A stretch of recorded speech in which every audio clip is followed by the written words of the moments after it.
यदा यदा हि धर्मस्य ग्लानिर्भवतु भारत अभ्युत्थानमधर्मस्य तदात्मानं सृजाम्यहं पवित्राणां साधूनां विनाशाय च दुष्कृतां धर्म संस्थापनार्थाय संभवामि युगे युगे।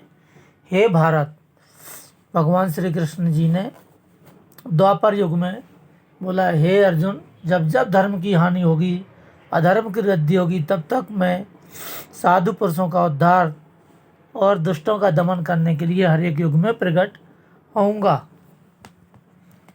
क्या बोलते हैं भगवान श्री कृष्ण, देखिए गीता का प्रथम अध्याय से शुरू करते हैं। धृतराष्ट्रवाच धर्म क्षेत्रे कुरुक्षेत्रे समावेता योत्सवा मामका पांडवश्च की कुरुवर्त Sanjay.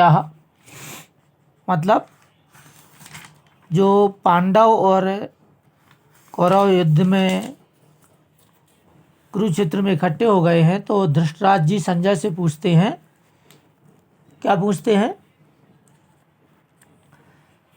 Dhritarashtra said, I Sanjay, O Sanjay, after assembling in the place of pilgrimage of the Kurukshetra, what do my son and the son of Pandu to the being decision to fight, decide to fight। मतलब उन युद्ध में जो भी इकट्ठे हुए हों उसका क्या वहाँ पे क्या हो रहा है, युद्ध स्थल पे क्या हो रहा है। दूसरा में है, अब धृतराष्ट्र का क्या था, जो धृतराष्ट्र थे वो धृतराष्ट्र जो नाम है ब्लाइंड, यानी अंधा, ज्ञान से भी अंधा और बुद्धि से भी अंधे थे धृतराष्ट्र। उनका ज्ञान बुद्धि विवेक जो भी था वो सब उनकी पारिवारिक जो पृष्ठभूमि थी, अपने बच्चों के अलावा, अपने पुत्र के अलावा और कुछ भी नहीं था। राजा धृतराष्ट्र कैसे थे कि उनके मन में 24 आवर्स अपने पुत्रों के लिए, निसंदेह अपने पुत्रों के लिए ही वो आश्वस्त थे, और पांडु पुत्रों को वो कुछ भी देना नहीं चाहते थे, क्योंकि वो ज्ञान से भी ब्लाइंड थे और वैसे भी चक्षु जो उनके आँखों के नेत्र थे उनसे भी वो ब्लाइंड थे।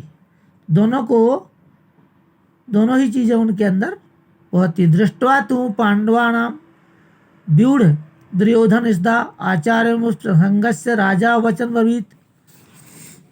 हे राजन, पांडु पुत्रों द्वारा सेना को व्यूह रचना देखकर राजा दुर्योधन अपने गुरु के पास गए और उन्होंने ये शब्द कहे।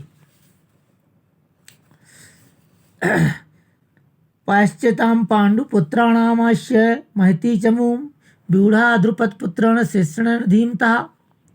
हे आचार्य, पांडु पुत्रों की विशाल सेना को देखो, जिसे आपके बुद्धिमान शिष्य द्रुपद के पुत्र इतने कौशल से व्यवस्थित किया है। यानी जो भारत देश का जो महाभारत हुआ है कौरव पांडवों में, उसमें सबसे महत्वपूर्ण भूमिका दोनों की है। मनुष्य जो जीवात्मा है, मनुष्य जो पैदा होते हैं, जो जीवात्मा है, उनमें दोनों में आपस में 5 जो हमारी ज्ञानेंद्रियां हैं, 5 कर्मेंद्रियां हैं, और कर्मेंद्रियां और ज्ञानेंद्रियों के पीछे 11वां मन है, 12वां बुद्धि है, 13वें में जीवात्मा है, 14वें में परमात्मा है। तो पहले हमने 5 पांडवों को जीतना पड़ेगा। 5 पांडव कौन है? यदि 5 पांडव को आप नहीं जीत सकते तो पांडव कैसे बनेंगे? युद्ध का पूरा महत्व खराब हो जाएगा। तो कामा दवति सम्मोहा, सम्मोहा स्मृति भ्रमा, स्मृति भ्रमा बुद्धि नाशो और बुद्धि नाशो प्रणश्यति। कामदेव में 10,000 हाथी का बल है। जब कामदेव आता है तो क्या होता है? कामदेव के कारण क्या होता है? कामदेव को हर एक मनुष्य नहीं जी सकता, ये प्रथम सीढ़ी है, ठीक है ना। तो कामदेव से क्या होता है? मोह पैदा होता है, सम्मोहा, कामाद सम्मोहा, सम्मोह पैदा होता है। और सम्मोह से फिर क्या होता है? फिर सम्मोहा स्मृति भ्रमा, जो हमारे अंदर स्मृति होती है, एक बुद्धि होती है, स्मृति बुद्धि, 2 बहनें हैं ये, कुबुद्धि और बुद्धि। तो उसका नष्ट हो जाता है। जब कामदेव पैदा होता है तो ब्लैंड होता है। तो मोह कहाँ से पैदा होता है? ये मोह रूपी जो धृतराष्ट्र है वो क्या कह रहा है संजय से, जिनके नेत्र दिए हुए हैं, किसने दिए ये नेत्र? ये देखने की शक्ति किसने दी है? वेदव्यास ने। कि आप यहाँ से बैठे बैठे अपने धृतराष्ट्र को, राजा को आप युद्ध का समाचार बता सकते हो। तो जो धृतराष्ट्र वो ब्लाइंड है, ज्ञान से भी स्मृति भ्रम, वो अपने पुत्रों के लिए ज़्यादा ध्यान करता है, अपने परिवार के लिए, अपने बच्चों के लिए, अपनी बीवी के लिए, अपने ही स्वार्थ में वो पागल है। तो ये है धृतराष्ट्र। अभी क्या है? सम्मोहा, मोह है उसको, बहुत ज़्यादा मोह है। किससे? अपने बच्चों से। तो यही जीवात्मा को, जो भी मनुष्य है वो भी एक महाभारत लड़ रहा है। हर एक, जो भारत में ही नहीं पूरे वर्ल्ड में जो मनुष्य जन्म लिए हैं, जो मनुष्य रूप में अवतार लिए हैं, उनको ये ज्ञान लेना चाहिए कि हम धृतराष्ट्र हैं क्या, कि हम पांडव हैं। तो पहला जो है शुरुआत कहाँ से होती है? कामदेव से। कामदेव में 10,000 हाथी का बल है। तो कामदेव क्या करता है? मोह को पैदा करता है। सम्मोहा स्मृति भ्रमा। जब मोह पैदा होता है तो आदमी की बुद्धि, स्मृति, ज्ञान, विवेक, सब वैराग्य सब खत्म हो जाता है। स्मृति भ्रमा बुद्धि नाशो। क्या होता है? बुद्धि का नाश हो जाता है। सद्बुद्धि नहीं आती, कुबुद्धि आती है। बुद्धि नाशो प्रणश्य। जब मनुष्य अपनी बुद्धि से गिर जाता है, सद्बुद्धि का प्रयास नहीं करता है, बात नहीं मानता है, तो क्या होता है? वो अपने आप ही उसका डेथ हो जाता है, यार शरीर का विनाश हो जाता है। तो उसमें क्या बोला? Sanjay said, O king after looking over the army gathered by the son of the Pandu king Duryodhana went to teacher and began to speak the following word. अब है तीसरा, क्या है? पश्यताम पांडुपुत्राणाम आचार्य महती चमूम व्यूढ़ा द्रुपद पुत्रण तव शिष्यण धीमता। My o my teacher behold the great army the son of Pandu so expertly arranged by your intelligent disciple the son of Drupada. अब क्या है? इसका मतलब क्या हुआ? इसका मतलब हुआ कि जो अर्जुन वगैरह 5 पांडव खड़े हैं, एक साइड में 100 कौरव खड़े हैं। तो जो हमारी बुद्धियां हैं, जो बुद्धि है हमारी, जो हमारा ज्ञान, विवेक, वैराग्य है, वो खत्म हो जाता है। ये दे दिया उन्होंने, ठीक है ना। हे राजन, पांडु पुत्रों द्वारा सेना की व्यूरचना देखकर राजा दुर्योधन अपने गुरु के पास गए और ये शब्द बोले। क्या बोले?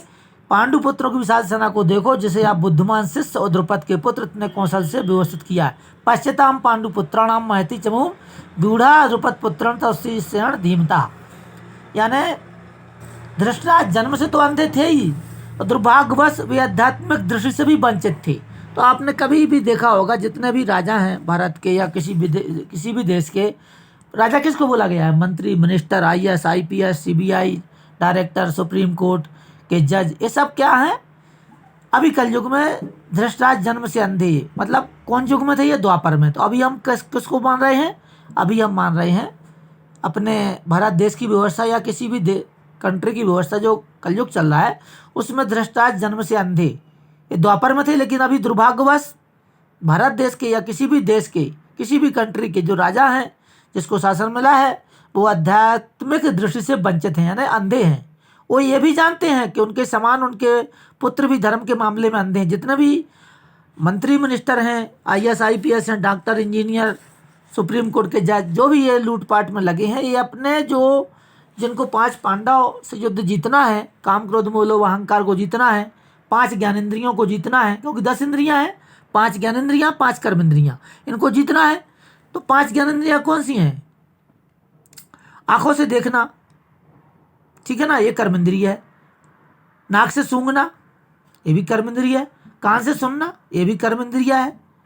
और मुख से भोजन करना, स्वाद लेना, ये भी कर्मेंद्रियां है। और जिससे हम संतान पैदा करते हैं, गुप्तेंद्रिया, और मलमूत्र का विसर्जन करते हैं। तो ये 5 हैं कर्मेंद्रियां और 5 हैं ज्ञानेंद्रियां। काम, क्रोध, मोह, लोभ, अहंकार। कामदेव में 10,000 हाथी का बल है। ये पहली सीढ़ी है मनुष्य की, साधु बनने के लिए, सन्यासी बनने के लिए, या मान लो गृहस्थ आश्रम में रहते हुए आप मोक्ष प्राप्ति करने का सबसे सुगम साधन है कामदेव को पहले नंबर बस में करो। यदि कामदेव बस में नहीं है तो आपको जीवन में कुछ भी मिलने वाला नहीं है, क्योंकि आपको सामाजिक तौर पर आपकी मर्यादा विहीन हो जाओगे तो आपको समाज ठुकरा देगा, जात रिश्तेदार, और आपको लॉ एंड एक्ट कानून पुलिस व्यवस्था भी आपको ठुकरा देगी। तो क्या है, कामदेव में 10,000 हाथी का बल, और क्रोध में 20,000 हाथी का बल, और मोह में 30,000 हाथी का बल, और लोभ में 40,000 हाथी का बल, और अहंकार में, जिसमें शरीर का आप ध्यान रखते हो, मलमूत्र भरा घृणित शरीर, जिसमें ये आत्मा जो बोलता पुरुष जो मैं बात कर रहा हूँ, आपको ये गीता का पहले अध्याय शुरुआत किया है मैंने, आज श्री कृष्ण निर्मोही बोल रहा हूँ। तो आप ये देख लीजिए कि आपके ही शरीर के अंदर जितनी भी इंद्रियां हैं, काम क्रोध मोह लोभ अहंकार, और ये 5 ज्ञान इंद्रियां और 5 कर्म इंद्रियां जिसका मैंने वर्णन किया, 11वां मन, 12वां बुद्धि, 13वें में जीवात्मा, और 14वें में आत्मा, और 15वें में परमात्मा। तो जब तक आप पहली इंद्रियों को नहीं पार कर पाओगे, आज देखो जहाँ किसी भी चैनल में देखो आप, टीवी में या किसी समाचार न्यूज़ या कोई भी मोबाइल लेके घूम रहा है, तो उसमें यूट्यूब में या मान लो जिसको हम बोलते हैं गूगल में या अन्य कोई भी फेसबुक वगैरह, सब में नंगी पुंगी जो लड़कियां हैं, ये क्या है, कामदेव है। और आदमी इसी में ही लाइक मारे जा रहा है और इसको देखे जा रहा है, अपना टाइम बर्बाद कर रहा है। You will waste time, time will waste you. तो आप क्या है, जो भी राजा लोग हैं पहले धृष्टाज जन्म से अंधे थे, और दुर्भाग्यवश उनकी आध्यात्मिक दृष्टि क्या बोलते हैं, धर्म ज्ञान विवेक वैराग, वो भी उससे भी अंधे थे। वो कहाँ है, मोहग्रस्त हो गए थे, और मोहग्रस्त होने से उन्होंने पूरे कौरवों का नाश कर दिया था, क्योंकि 5 पांडव को उन्होंने सत्ता नहीं दी, 5 गांव भी नहीं दिए। तो ऐसे भी आज के जो मंत्री मिनिस्टर ऑफिसर हैं, IAS IPS CBI या सुप्रीम कोर्ट के जज वगैरह, या जो भी बड़े बड़े जिनको पद मिला हुआ है, कहीं भी मान लो गांव का प्रधान है, सरपंच है, या कोई तहसीलदार है, कलेक्टर है, जज है, जो भी मजिस्ट्रेट है, या जो भी है, वो क्या कर रहा है आज के डेट में, लूटपाट। तो क्या हो गया, वो आध्यात्मिक दृष्टि से पीछे हो गया। तो वो महाभारत लड़ना चाहता है। हर एक आदमी अपने आप में महाभारत लड़ता है। आपके समझ में नहीं आने वाला ये सेपक, ये बहुत ज्ञानी लोग समझेंगे कि मैं क्या कहना चाहता हूँ। मैं ये कहना चाहता हूँ कि जैसे धृतराष्ट्र को अपने बच्चों से, अपने दुर्योधन से, अपने दुशासन से प्रेम था, कुछ भी गलत करें लेकिन उसका वो प्रोत्साहित करता था, और इनको कुछ भी देना नहीं चाहता था, किसको, धर्म को। तो ऐसे भी भारत देश के जो राजा हैं, जो मंत्री मिनिस्टर हैं, प्रधानमंत्री हैं, राष्ट्रपति हैं, या भारत देश के जो CM हैं, या जो भी डिपार्टमेंट, जो भी अफसर हैं जिसको पद मिला हुआ है, वो जनता को कुछ देना नहीं चाहते, जनता से सिर्फ लूटना चाहते हैं, और उसको कानून में बांधना चाहते हैं, उसको मारना चाहते हैं, उसको लूटना और परेशान करना चाहते हैं। तो इसमें यही दिया गया है गीता में कि परम राजनीतिज्ञ दुर्योधन, महान ब्राह्मण सेनापति द्रोणाचार्य दोनों इंगित करना चाहता था कि अर्जुन की पत्नी द्रौपदी के पिता द्रुपद के साथ द्रोणाचार्य का कुछ राजनीतिक झगड़ा, क्या झगड़ा, कोई भी झगड़ा आप कभी कहाँ से शुरू होता है, स्त्री से। स्त्री क्या है, माया। पहले भगवान विष्णु ने क्या किया था कि जब बार बार जन्म दिया मनुष्य को, तो कोई भी गृहस्थ में आना नहीं चाहता था, कोई भी गृहस्थ बनना नहीं चाहता था। तो भगवान ब्रह्मा जी उनके पास जाते हैं, बोले जितने भी मैंने पुत्र पैदा किए, सनत कुमार, सप्तऋषि, सब के सब नग्न अवस्था में घूम रहे, कोई भी संतान पैदा करना नहीं चाहता, तो फिर ये सृष्टि कैसे चलेगी। तब उन्होंने दूसरे पुत्रों को जन्म दिया। भगवान विष्णु ने बोला कि जाओ, तब उन्होंने जन्म दिया दक्ष प्रजापति को। दक्ष प्रजापति से संतानें हुई और उनसे सृष्टि का शुरुआत हुई, और वो सब ऋषि मुनियों को से उनकी शादियां हुई, और उनसे जो संतानें पैदा हुई उनकी आपस में, संतानों की आपस में एक दूसरे से शादियां शुरू हुई। यहीं से शुरू होता है कश्यप ऋषि, जिनसे संतान की उत्पत्ति हुई है, और सृष्टि की उत्पत्ति हुई है राजा मनुक से। इस तरीके से मनुष्य जाति, राक्षस जाति और तियर्क योनियां, पशु पक्षी जानवर, कीड़ा मकोड़ा इत्यादि योनियों की उत्पत्ति हुई। अभी मनुष्य जो ज्ञान में श्रेष्ठ है, वो जगह जगह भाग रहा है। क्या भाग रहा है, अपने आप को मोक्ष पाने के लिए। अरे मोक्ष तो दूर है, पहला दरवाजा नहीं टूट पा रहा है। पहला दरवाजा क्या है, कामदेव। तो कामदेव को दूर करने के लिए पहले आपको सबसे बड़ा ज्ञानी बनना पड़ेगा। ज्ञान कहाँ से पैदा होगा, आपको अपने आप से। कोई ऐसा संत महात्मा आज तक पैदा नहीं हुआ जो कि आपको ऐसा ज्ञान दे दे, सिर पे हाथ रख दे और आप मुक्त हो जाओ। तो इस प्रकार से यहाँ पे जितने भी ये विराट सेना खड़ी है, महावीर सेना खड़ी है, कोटि कोटि योजन में सेना खड़ी है। द्रोणाचार्य, भीष्म पितामह वगैरह और कर्ण वगैरह और ये अश्वत्थामा वगैरह है, ठीक है ना। तो उस साइड में और इस साइड में 5 पांडव और भगवान श्री कृष्ण और इनकी कुछ सेना खड़ी है। अत्र शूरा महेश्वसा भीमार्जुन समायुधि युद्धानो विराटश्च द्रुपश्च महारथा। यद्यपि युद्ध कला में द्रोणाचार्य की महान शक्ति के समक्ष धृष्टद्युम्न महत्वपूर्ण बाधक नहीं था, किंतु अनेक योद्धा ऐसे थे जिनमें भय था। दुर्योधन ने विजय पक्ष में अत्यंत बाधक बताता था। इनमें प्रत्येक योद्धा भीम और अर्जुन के समान दुर्जेय था। भीम और अर्जुन के बल का ज्ञान था, इसलिए तुलना इन दोनों से किया जाता है। तो भगवान जो यहाँ पे युद्ध क्षेत्र में, कुरुक्षेत्र में युद्ध चल रहा है, यहाँ भी बड़े बड़े जो जिनका हम नाम ले रहे हैं, ये धार्मिक लोग हैं, ये पांडव लोग हैं जिनकी हमने नाम लिया। तो ऐसे भी भारत देश में या किसी देश में ऐसे भी धार्मिक लोग हैं जो अधर्म करना नहीं चाहते, लेकिन वो क्या है, विवश है। विवश क्यों है कि शासन किसको मिला है? धृतराष्ट्र को, अंधे को शासन दे दिया। अंधे आदमी को यदि शासन दे दिया जाए और वो भी कैसा हो, मायावी हो, माया से प्रेरित हो, ठीक है ना, काम क्रोध मोह लोभ से भरा हुआ हो, इच्छा द्वेष राग सारी चीज़ें उसके अंदर हो, तो ऐसे ही कलयुग में बहुत लोग धार्मिक हैं, 5 लोग धार्मिक हैं और 90-95 लोग काम क्रोध मोह लोभ के वशीभूत हैं। तो ऐसे ही भारत देश के राजा हैं और विदेशों के भी जो फॉरेन वगैरह है, अमेरिका, इंग्लैंड, यूरोप, जापान, चीन, वहाँ भी ऐसे ही राजा हैं कि जनता को जो है तकलीफ दे रहे हैं, कष्ट दे रहे हैं। तो यही इसमें दिया गया है गीता में कि अपने आप में हम महाभारत लड़ रहे हैं और हर एक मनुष्य अपने शरीर से भी महाभारत लड़ रहा है। अभी आप सोचोगे ये कैसे हो गया भाई, इधर तो महाभारत की बात कर रहे थे आपके अर्जुन वगैरह का, ये महाभारत चल रहा है, भीष्म पितामह वगैरह का और द्रोणाचार्य वगैरह का और दुर्योधन वगैरह का कुरुक्षेत्र में चल रहा है और तुम कह रहे अपने आप में।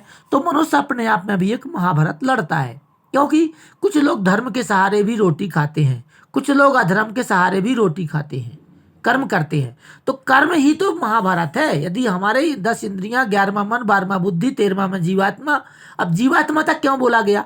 क्योंकि जब आदमी 10 दरवाजे तोड़ लेगा तब जाकर के 11वें मन पे पहुंचेगा। मन पे जैसे श्री कृष्ण भगवान रथ को देखो, रथ को खींच रहे, अर्जुन बैठे हैं, आप देख ही रहे हो, ये मैंने फोटो डाल रखी है इसमें सामने, और भगवान श्री कृष्ण ने सभी घोड़ों की लगाम खींच के रखी है और अर्जुन पीछे भी रथ में बैठे हुए रथ युद्ध क्षेत्र में जा रहे हैं और अर्जुन भगवान से कह रहे हैं मैं युद्ध नहीं लड़ूंगा। तो ऐसे ही जो आत्मा है, आत्मा जो है श्री कृष्ण है, क्योंकि आत्मा कभी विनाश नहीं होता, ठीक है। नयन धाती पावका नयन सरस्वती मारता, मतलब हवा भी नहीं सुखा सकती, जल भिगो नहीं सकता, आत्मा को कुछ भी नहीं हो सकता।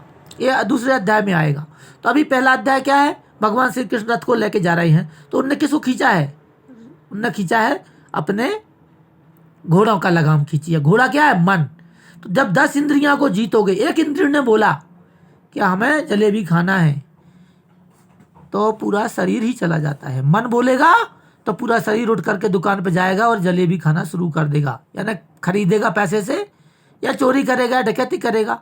तो इस प्रकार से जो वासनाएं हैं, इच्छाएं हैं, तृष्णाएं हैं, 9 प्रकार के जो रस हैं, क्रोध रस, वैराग्य रस, प्रेम रस, रौद्र रस, ठीक है, घृणा का रस, ये हर प्रकार के जो 9 रस हैं, और ये 10 इंद्रियां जो हैं, काम क्रोध मोह लोभ अहंकार, और कर्म इंद्रियां, आंखों से देखने से जो है, चमड़ी के नेत्र, तो चमड़ी ज़्यादा पसंद आती है मनुष्य को, कोई लकड़ी के नेत्र तो है नहीं, लोहे के नेत्र तो है नहीं, तो चमड़ी के नेत्रों से चमड़ी बहुत पसंद आती है। तो इसलिए हर एक आदमी क्या करता है, अपने बच्चों से, अपनी पत्नी से, अपने माँ से, अपने बाप से और अपने सगे संबंधियों से बहुत ही प्रीति करता है, बहुत ही ज़्यादा प्रीति करता है। और कितनी प्रीति करता है, ये भी एक महाभारत लड़ता है, पूरी जिंदगी निकाल देता है, पूरी लाइफ निकाल देता है वो मनुष्य, जब तक वो मर नहीं जाता, चिपक चिपक के परिवार में ही लगा रहता है, अपने परिवार में ही लगा रहता है। वो कभी किसी दूसरे को, अपने घर में 50 प्रकार के पैंट हैं, शर्ट हैं, कपड़े हैं,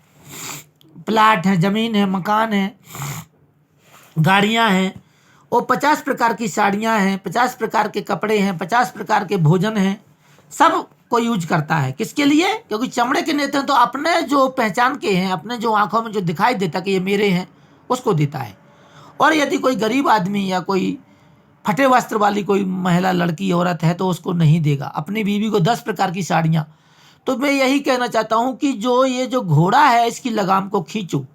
जो 10 इंद्रियां हैं आपको भटकाती हैं और आप हत्या करते हो, मर्डर करते हो, बलात्कार करते हो, मलमूत्र घृणित शरीर में आप लोग पागल हो। जिस शरीर को जल जाना है, राख बन जाना है और आपकी आत्मा कुत्ता, गधा, सांप, जानवर की योनियों को प्राप्त करना है, तो आप ऐसे काम मत करो। श्री कृष्ण निर्मोही सिर्फ यही कहना चाहता है कि श्री कृष्ण निर्मोही बनो। श्री कृष्ण निर्मोही मेरा नाम नहीं है। आप लोगों के दिमाग में ऐसा होगा श्री कृष्ण निर्मोही अपना प्रवचन करके, लाइक करके, अपने को पैसे कमाने के उद्देश्य से ऐसा कर रहा है। मुझे कोई ज़रूरत नहीं है, पैसे की भी ज़रूरत नहीं है और लाइक की भी ज़रूरत नहीं है, कमेंट की भी ज़रूरत नहीं है। आप भी श्री कृष्ण निर्मोही हो, क्योंकि जब आपकी आत्मा, आपका कोई मृत्यु होगी, क्योंकि मृत्यु तो निश्चित है, मृत्यु लोक में आए हम, कोई देवलोक में तो आए नहीं। जब आपकी मृत्यु होगी तो क्या होगा? जब आपकी मृत्यु होगी तो क्या होगा? आपका शरीर का विनाश हो जाएगा, आपका शरीर जल जाएगा। तो आप इधर उधर मत भागो, क्योंकि शरीर का विनाश होने के पहले आप अपने आप को पहचान लो। यदि आपकी इंद्रियां, काम, क्रोध, मोह, लोभ, अहंकार, आप इनको बस में कर चुके और आपकी देखने की शक्ति, आंखों के देखने की शक्ति, कानों में सुनने की शक्ति, नाक में सूंघने की शक्ति, मुंह से खाने की शक्ति, भोग विलास, गुप्तांगों की शक्ति, मलमूत्र त्यागने की शक्ति, ये जो 10 इंद्रियां हैं, 11वां जो मन आपका भटकता है बार बार, कहाँ कहाँ बाबा बैरागियों के यहाँ, वैष्णव माता, कोई तिरुपति बालाजी, कोई गया जी, कोई प्रयागराज। जैन सर, जैन सर, अर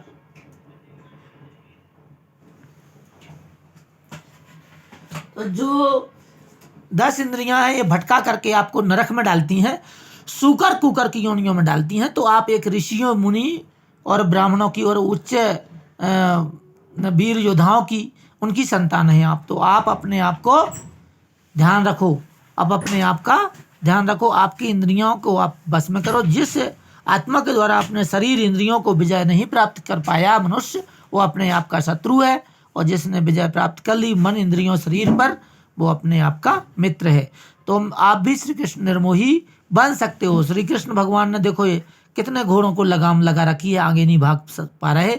जिस घोड़े को जहाँ चलाना है उस हिसाब से रथ चलता है। रथ क्या है? रथ आपका शरीर है। ये बॉडी आपका क्या है? ये शरीर जो आप चलते फिरते हो, कपड़ा पहनते हो, मलमूत्र त्याग करते हो, नहाते स्नान करते हो और दान करते हो, खाना खाते हो, कर्म करने जाते हो, ड्यूटी करने जाते हो, जो जिसको जो ड्यूटी मिली है, किसान को खेती का काम, कोई आदमी ऑफिसर है उसका ऑफिसर काम, कोई मंत्री का काम, और जो कोई गरीब है बेचारा मजदूरी का काम। तो अपने सच्चे कर्मों द्वारा, जैसे ब्राह्मणों का कर्म क्या है? समाधमा शौचा शांति राज्य में ओचा ज्ञान विज्ञान मास्तिकम ब्रह्म कर्म स्वभावजम। ब्राह्मणों का कर्म क्या है? सम, दम, पवित्रता, क्षमा, नम्रता, ज्ञान, अनुभव, परलोक में श्रद्धा।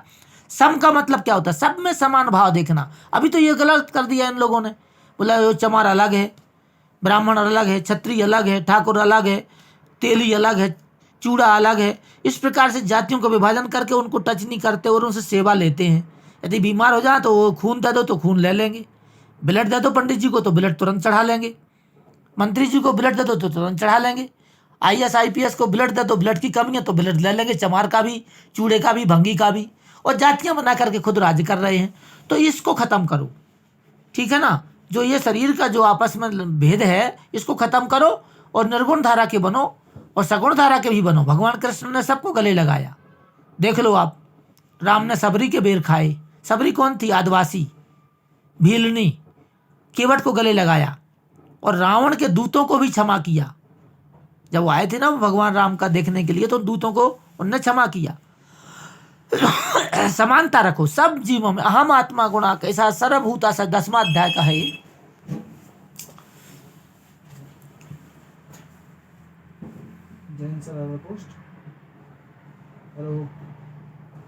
यहाँ सप्लाई से बात कर रहे हो, सप्लाई से बात कर रहे हो, मुझे पता है, मत छोड़ो, 4 बजे देखना।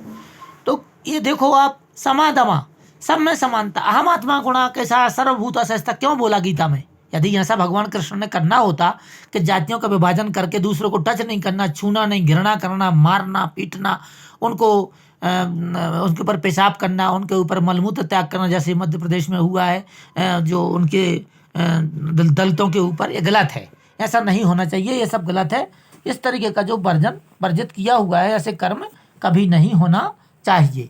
तो अभी क्या है, समा दमा, इंद्रियों का दमन करना, सब में समानता का भाव देखना। ये गीता का ज्ञान कह रहा है। किसका ज्ञान कह रहा है? गीता का समा दमा धर्माध्याय है।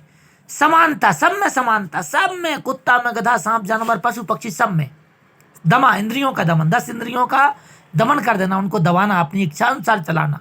रथ को भगवान कृष्ण कहाँ चला रहे हैं? इच्छा अनुसार चला रहे, ऐसे थोड़ी चला रहे कि जहाँ मर्जी घोड़े भागते ना है। तो जो घोड़ा है, मन बहुत भटकता है, बहुत धन चाहिए, ऐश्वर्य चाहिए, मकान चाहिए, गाड़ी चाहिए, बंगला चाहिए, और सुंदर पत्नी चाहिए, सुंदर बच्चे चाहिए, लेकिन काम कैसे हैं? काम चांडाल के, लूटपाट करके चाहिए, सत्य ईमानदारी से नहीं चाहिए। तो आप भी निर्मोही बनो। समा दमा, सोचाओ। सोच क्या होता है? सुबह नहा धो के पूजा, नित्य क्रियाक्रम करना सोच है। शांति राज में ऊंचा, और मन में शांति होना चाहिए। ज्ञान विज्ञान मस्तिष्कम, शरीर में इतना ज्ञान होना चाहिए, पूरे बॉडी में इतना ज्ञान होना चाहिए, रोम रोम का ज्ञान होना चाहिए, उसको ब्राह्मण बोलते हैं। अब ब्राह्मण ने तो आपस में लड़ाई झगड़ा शुरू कर दिया। 5,000 में जाऊंगा, 1 लाख में भगवत कथा प्रवचन करने जाऊंगा, 2 लाख में जाऊंगा, और लोगों को ज्ञान की बात बताना नहीं, बस राधे कृष्ण जपना, और लोग डांस करना लगना हो पागलों की तरह, और लूटपाट करना। 1 लाख में जाऊंगा, 2 लाख में जाऊंगा। और सबसे ज़्यादा काम ब्राह्मणों ने खराब किया। संत आसाराम से लेकर के गुरमित्र राम रहीम से लेकर के बाबा रामपाल से लेके गुरु माँ जो बैठी हैं, राधे माँ, ये निर्मल बाबा, ऐसे लोगों ने तो देश को बर्बाद किया है। और उनके जो भक्त हैं, आसाराम के भक्त झासाराम बन गए, वो राजा बन गए। अब वो राजा बन गए, जो आसाराम का जो चेला झासाराम बनेगा तो झांसा ही देगा लोगों को। तो लोग जो है ना, अभी राहु केतु नहीं है यार, सप्लाई का है। Jain sir, okay sir, okay sir. तो समाधमा सोचा, शांति राज में ऊंचा, ज्ञान विज्ञान मस्तिष्कम, ब्रह्म कर्म स्वभावजम। और ज्ञान विज्ञान कितना? जो रोम रोम का ज्ञान हो,